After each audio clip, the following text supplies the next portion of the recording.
Hello दोस्तों, स्वागत है हमारे यूट्यूब चैनल डियर लर्नर्स में। और इस प्रकार से जो हमारी सीरीज़ चल रही थी प्रीवियस ईयर क्वेश्चंस की, तो उसी को आगे बढ़ाते हुए 2 क्लासेस की ऑलरेडी हो चुकी हैं। तो देखते हैं कुछ और इम्पोर्टेंट एसएसटी के क्वेश्चंस के बारे में। तो देखिए, पहला क्वेश्चन है हमारा, जल का सकरा भाग जो 2 बड़ी जल राशियों जैसे समुद्रों या महासागरों को जोड़ता है उसे क्या कहते हैं? जल संधि, स्थल संधि, नहर या खाड़ी। तो देखिए, ये जो हमारी जियोग्राफिकल टर्मिनोलॉजी है उससे रिलेटेड ये क्वेश्चन है और आपको पता होना चाहिए जो अंतर है स्थल संधि का, नहर का, खाड़ी का। तो सबसे पहले देखिए, बात करें अगर हम खाड़ी की, तो जैसा आप देखते हैं बंगाल की खाड़ी यानी 3 तरफ से स्थल से घिरा और एक तरफ से जल से घिरा जो हमारा पार्ट होता है उसे हम कहते हैं खाड़ी। और नहर आप जानते हैं कैनाल हमारी सीधी जो हम जोड़ते हैं, यानी हम जल की जो सप्लाई करते हैं विभिन्न स्थानों में। उसके बाद आता है स्थल संधि। तो देखिए, नाम में ही स्थल है, यानी ये 2 बड़े भूभागों को जोड़ता है, यानी 2 स्थल को जोड़ता है। और देखिए, क्वेश्चन में बात की जा रही है 2 बड़ी जल राशियों यानी 2 जलाशयों को, 2 महासागरों को आपस में जोड़ने का जो काम होता है उसे हम जल संधि कहते हैं, या इसे ही जल डमरू मध्य कहा जाता है। और इंग्लिश में इसे ही हम स्ट्रेट कहते हैं। जैसे हमारी है पाक स्टेट, जिब्राल्टर स्टेट, ये आप सुनते हैं, जो 2 जलाशयों को यानी 2 समुद्रों को, 2 महासागरों को जोड़ती है और 2 स्थलों को अलग करती है। तो जल संधि का और स्थल संधि में यही फ़र्क होता है कि जल संधि जो होती है वो 2 बड़े स्थलों को अलग करती है और स्थल संधि 2 स्थलों को जोड़ती है। अगला क्वेश्चन है यहाँ पर, 2 कथन हमारे दिए हुए हैं। तो भारत में 82 डिग्री 30 मिनट पश्चिम देशांतर को मानक यामोत्तर माना गया है। तो ये देखिए, कथन हमारा सही नहीं है। फिर है 82 डिग्री 30 मिनट पूर्व देशांतर के स्थानीय समय को पूरे देश का मानक समय माना जाता है। तो ये कथन हमारा सही है, यानी 82 डिग्री 30 मिनट पूर्वी देशांतर को ही हम मानक समय मानते हैं, यानी उसी से मानक समय जो भारत का है वो यहाँ पर मापा जाता है। तो ए गलत है और बी सही है, यानी 2 नंबर जो आंसर है वो हमारा सही होगा। अगला क्वेश्चन है जियोग्राफी से रिलेटेड, ये भी है। कथन दिए हुए हैं 3 और कौन सा सही है कौन सा गलत आपको बताना है। तो भारत उत्तरी गोलार्ध में स्थित है। तो ये हमारा जो कथन है वो सही है, बिल्कुल सही है। भारत 2 गोलार्ध हैं पृथ्वी के, और भूमध्य रेखा इन दोनों को 2 गोलार्धों में बांटती है।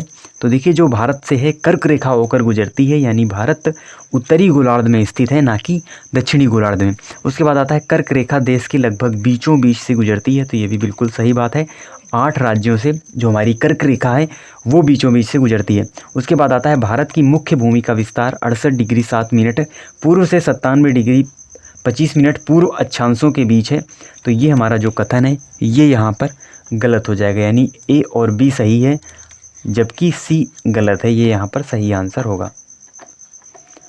अगला क्वेश्चन है, निम्नलिखित सूचना के आधार पर ग्लोब पर किसी स्थान की सही स्थिति निरूपित करनी है। तो 20 डिग्री अक्षांश पर स्थित है, इस सूचना के आधार पर आप क्या पता लगा सकते हैं? तो देखिए, अगर केवल और केवल हमको ये दे दिया गया, क्योंकि अक्षांश और देशांतर 2 रेखाएं होती हैं, काल्पनिक रेखाएं होती हैं, और जब बात करें हम 20 डिग्री अक्षांश की, तो इसके लिए हमको उत्तरी या दक्षिणी अक्षांश के संकेत की आवश्यकता होगी।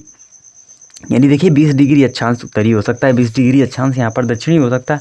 तो एक संकेत हमको उत्तरी या दक्षिणी अक्षांश के बारे में उसकी आवश्यकता यहाँ पर होगी। अगला क्वेश्चन है, 2 कथन यहाँ पर दिए हुए, ए और बी बताना है कौन सा सही है कौन सा गलत है। तो सबसे पहला है, रेगिस्तान में रातें गर्म होती हैं। तो ये बिल्कुल गलत सेंटेंस है। जो दिन होते हैं रेगिस्तान में वो तो गर्म होते हैं, लेकिन जो रातें होती हैं वो यहाँ पर ठंडी होती हैं, ना कि गर्म होती हैं। और उसके अलावा रेत और चट्टानें गर्मी उत्सर्जित करती हैं और तापमान बढ़ाती हैं। तो ये बिल्कुल सही बात है। जो रेत है और जो चट्टानें होती हैं वहीं यहाँ पर गर्मी उत्सर्जित करती हैं, जैसे ही सूर्य की रोशनी उन पर पड़ती है, और ये तापमान को बढ़ाती हैं। तो यहाँ पर जो सही आंसर होगा वो होगा ए गलत है, बी सही है। तो ए गलत है, बी सही है, सही आंसर यहाँ पर होगा। अगला क्वेश्चन है, यहाँ पर निम्नलिखित दिए गए युग्मों पर विचार करना है, यानी कौन सा सुमेलित है ये आपको बताना है। तो देखिए, हिमालयी जो क्षेत्र है उसमें आपको देखने को मिलते हैं जंगली बकरी और हिम तेंदुआ। तो बिल्कुल सही बात है, जो हिमालय वाले क्षेत्र है वहीं पर हमको हिम तेंदुआ देखने को मिलता है। अगला क्वेश्चन है अंडमान और यानी अगला कथन, अंडमान और निकोबार द्वीप समूह में महोगनी और शीशम के पेड़ पाए जाते हैं, ये भी कथन हमारा सही है।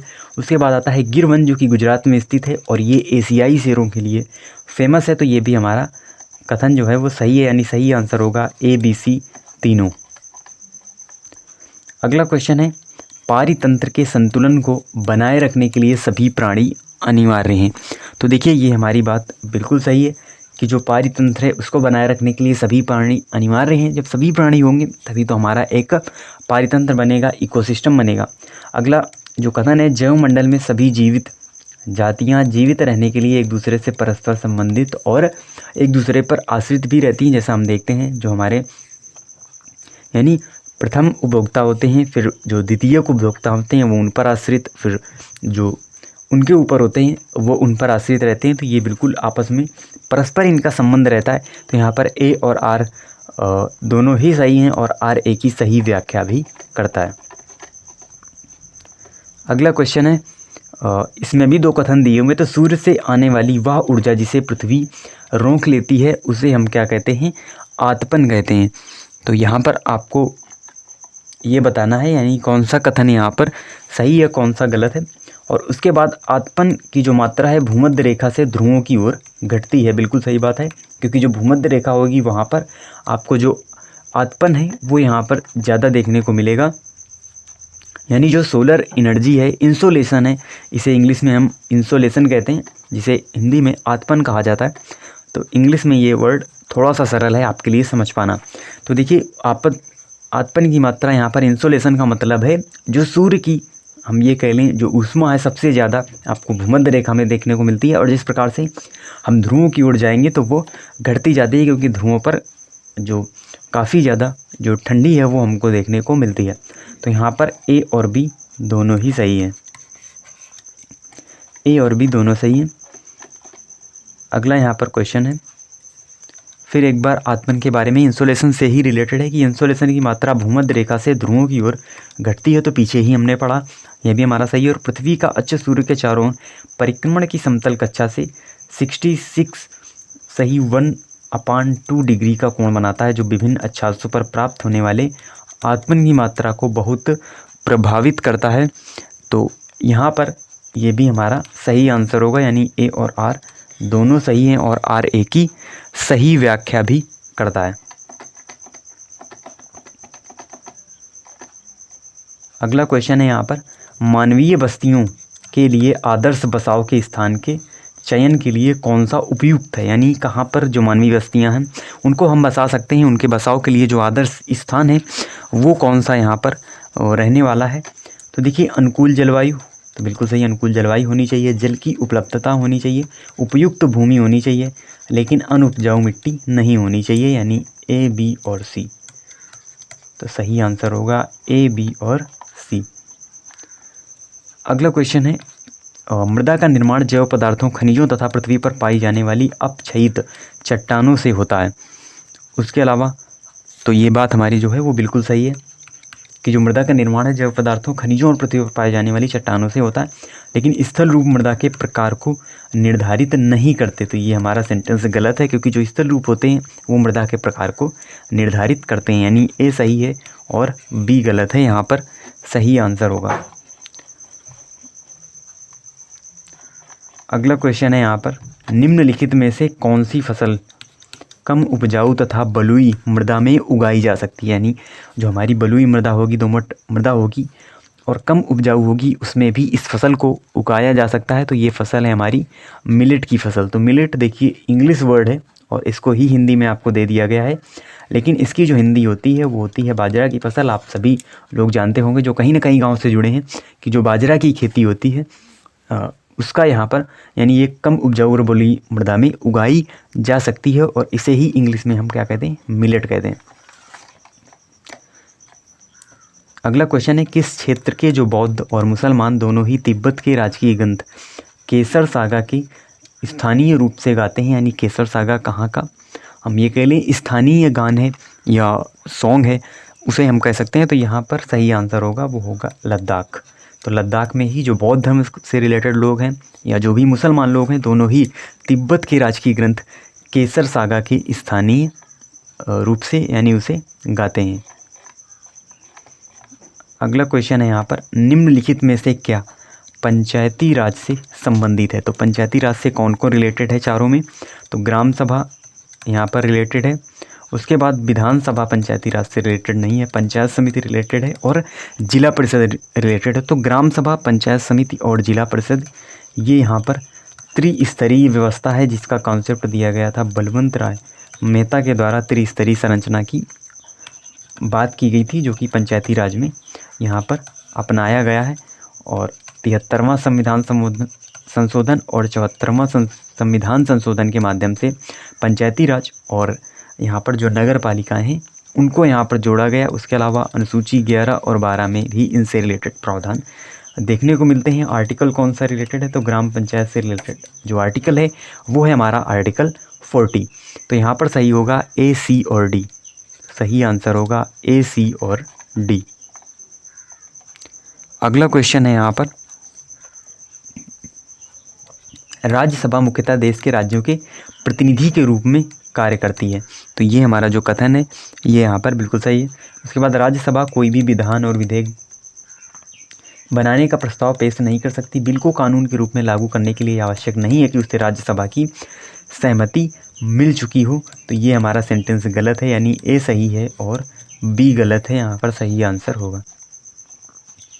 अगला क्वेश्चन है, कपास जब रुमाल तौलिया बनता है तो तब वह केवल किससे गुजरता है? ये आपको बताना है, यानी थोक बाज़ार से, साप्ताहिक बाज़ार से, मॉल से या बाज़ारों की श्रृंखला से। तो सही आंसर होगा बाज़ारों की श्रृंखला से वो यहाँ पर गुजरता है।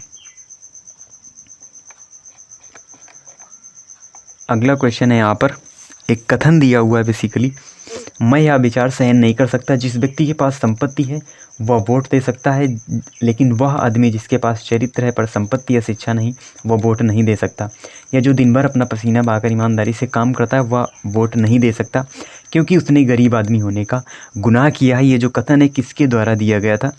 तो ये कथन दिया गया था महात्मा गांधी के द्वारा। और जैसा कि आप जानते हैं महात्मा गांधी हमेशा गरीबों के मसीहा रहे, दलितों के लिए उन्होंने आवाज़ उठाई, हरिजन के खिलाफ उन्होंने, यानी हरिजन के लिए उन्होंने यहाँ पर आवाज़ उठाई महात्मा गांधी ने। तो उन्हीं के द्वारा ये कथन दिया गया था कि जो जिनके पास संपत्ति है केवल वही वोट नहीं दे सकते, बल्कि जो गरीब हैं वो भी यहाँ पर वोट दे सकते हैं।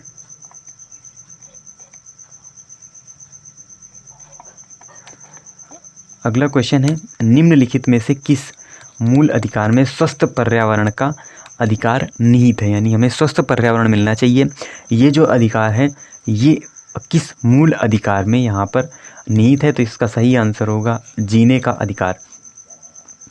जीने का जो अधिकार है उसमें ही स्वस्थ पर्यावरण का अधिकार निहित है। और पिछली क्लास में हमने पढ़ा था एक केस, सुप्रीम कोर्ट के एक केस के बारे में, सुभाष कुमार बनाम बिहार राज्य का जो केस था उसमें ये माना गया था कि जो हमको मूल अधिकार दिए गए उसमें हमको शुद्ध वायु और जल की जो व्यवस्था है उसको भी एक हम मूल अधिकार मानेंगे।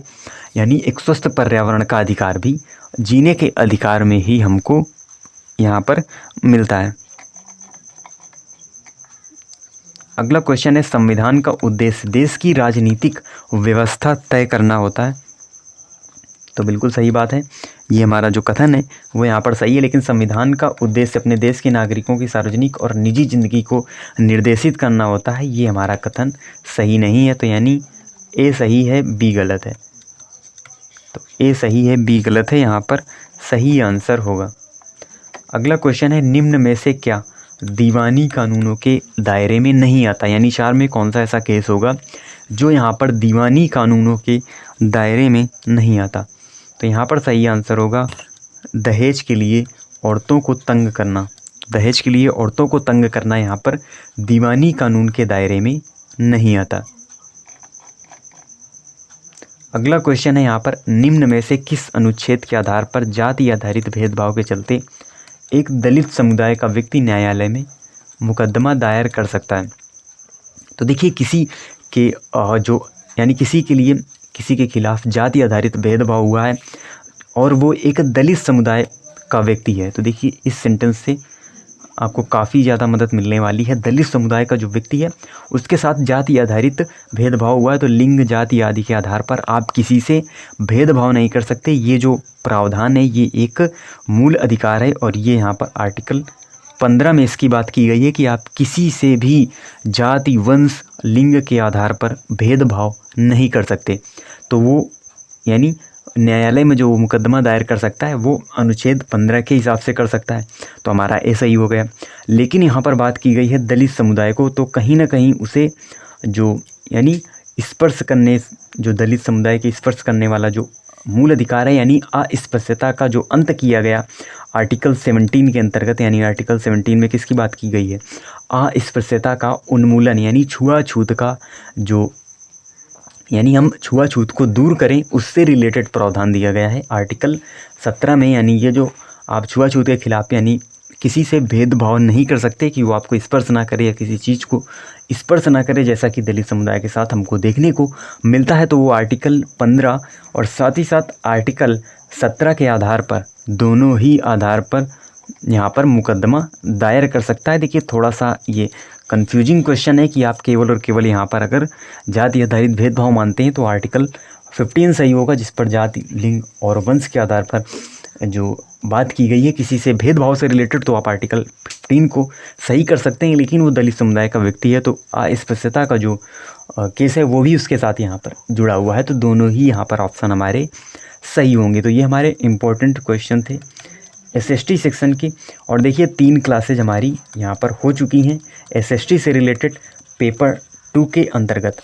और कल जो हम क्लास करने वाले हैं वो हम करेंगे साइंस की क्लास, क्योंकि कुछ हमारे जो स्टूडेंट हैं वो साइंस बैकग्राउंड से भी हैं, कुछ यहाँ पर आर्ट्स बैकग्राउंड से हैं। तो दोनों के लिए बीच में हम यानी एक बैलेंस स्थापित करते हुए चलेंगे। तो अब हम जो साइंस का सेक्शन है पेपर 2 में, तो उसके जो क्वेश्चन हैंगे इम्पॉर्टेंट वो हम करेंगे अगली क्लास में। तो आप इसी तरीके से चैनल से जुड़े रहें। मिलते हैं आपसे नेक्स्ट वीडियो में न्यू इम्पॉर्टेंट क्वेश्चंस के साथ, और तब तक के लिए धन्यवाद।